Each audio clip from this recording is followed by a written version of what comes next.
4, 3, 2, 1.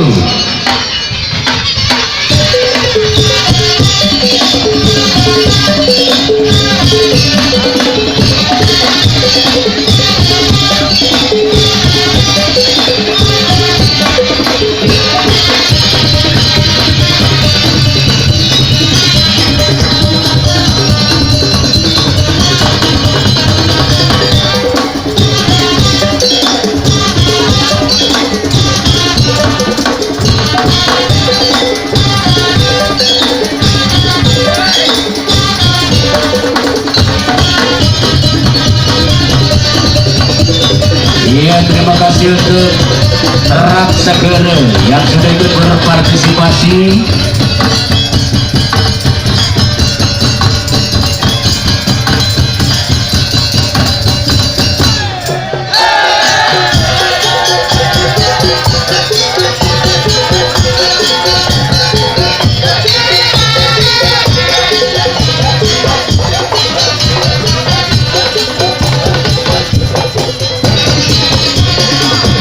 Dalam rangkaian acara Hari Jadi Kabupaten Sumedang ke-748, yang mana ini masih beberapa kegiatan yang kita akan laksanakan.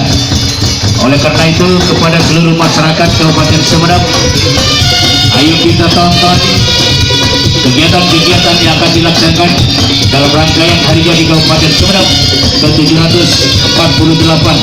Masih ada prosesi Arya Wiraraja pada tanggal 29 Oktober 2017 jam 7 pagi di depan Masjid Jami Sumedang. Yuk silakan untuk Raksagara berangkat